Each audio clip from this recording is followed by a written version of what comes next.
সরকারের প্রধান উপদেষ্টা আছেন, একটা জিনিস তাকে ফেস করতে হচ্ছে।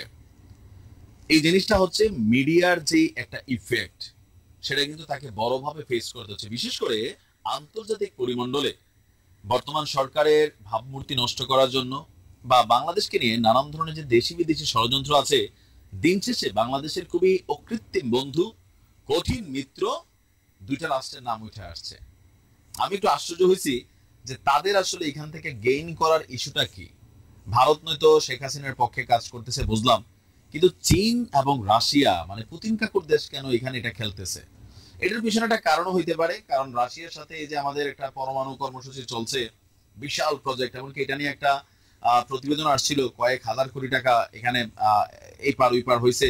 এগুলো নিয়ে হয়তো হইতে পারে। আচ্ছা, আজকে চাঞ্চল্যকর তথ্য আসছে বাংলাদেশ নিয়ে শুধু ভারত নয়, চীন ও রাশিয়া থেকেও গুজব ছড়ানো হচ্ছে বলে মন্তব্য করেছেন প্রধান উপদেষ্টা, যিনি প্রেস সচিব আছেন শফিকুল ইসলাম সাহেব।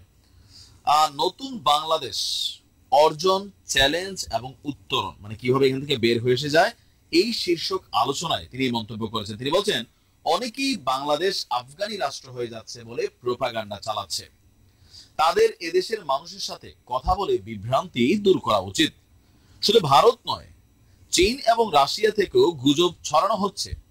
সচক্ষে বাস্তবতা দেখে যাওয়ার জন্য বাংলাদেশে তাদেরকে আমরা আমন্ত্রণ জানাই। এখন চীন এবং রাশিয়া থেকে আসলে কোন ধরনের গুজব ছড়ানো হচ্ছে অথবা কি টাইপের গুজব ছড়ানো হচ্ছে, এই নিয়ে তিনি স্পষ্ট কোনো বক্তব্য দেননি। তবে চীন বরাবরই আপনার একটা কৌশলী খেলোয়াড়।